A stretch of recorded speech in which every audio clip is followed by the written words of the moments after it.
Policy in 3 Minutes, P2P Lending. Per 2019, Yayasan Lembaga Konsumen Indonesia telah mencatat lebih dari 3.000 komplain konsumen terkait payday loan. Sedangkan data dari OJK, jenis aduan yang tercatat beragam. Salah satu yang sering dikomplain terkait dengan penagihan yang agresif. Praktik ilegal dari layanan P2P lending juga sudah memakan korban. Salah satunya, supir taksi yang bunuh diri. Belum lagi, kasus-kasus lain yang menimpa non-peminjam yang juga ikut ditagih secara agresif dan mengancam. Tentunya pemerintah tidak tinggal diam. OJK bekerja sama dengan lembaga terkait seperti Kementerian Komunikasi dan Informatika atau Kemkominfo untuk memblokir aplikasi yang ilegal. Kepolisian Republik Indonesia juga menindak pengelola layanan P2P lending yang bertindak kriminal dalam penagihan ke konsumen.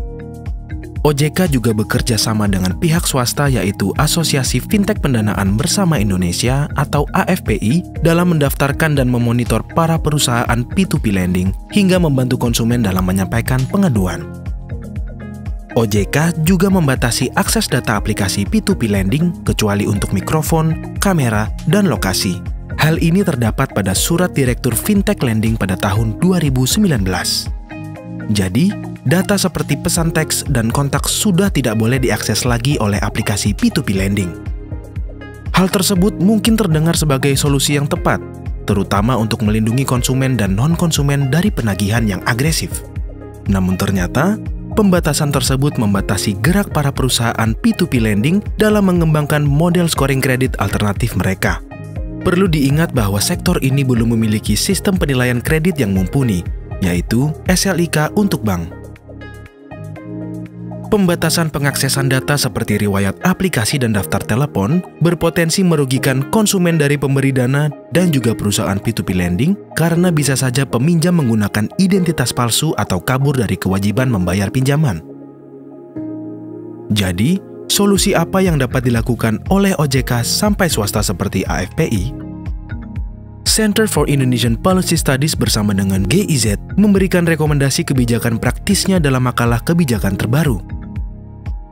Pertama, CIPS merekomendasikan perlunya persetujuan pengguna untuk memperoleh aplikasi P2P lending dalam mengakses data telepon seluler agar dapat mengumpulkan dan menggunakan data.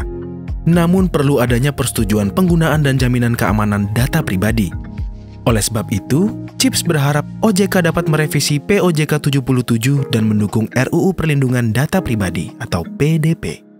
Kedua, untuk mengatasi masalah seperti penagihan yang agresif, perlu adanya pedoman untuk konsumen mengetahui proses pengaduan agar lebih efisien, serta upaya untuk meningkatkan literasi keuangan konsumen.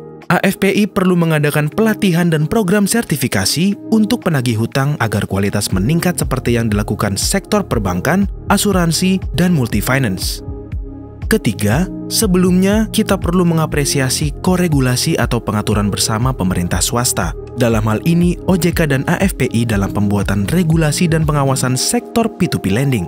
Namun, dengan seiring pesatnya perkembangan di sektor ini, perlu ada koregulasi untuk menjamin kepatuhan penyedia jasa fintech, serta penegakan hukum yang adil, independen, dan transparan. Hal ini juga untuk menghindari penyalahgunaan dari pihak pemerintah maupun swasta. Nah, apakah sekarang kamu sudah lebih paham apa itu P2P lending? Tetaplah waspada saat memilih opsi untuk mengajukan pinjaman. Untuk informasi lebih lanjut, unduh makalah kebijakan meningkatkan perlindungan konsumen fintech P2P lending berpenghasilan rendah di sini.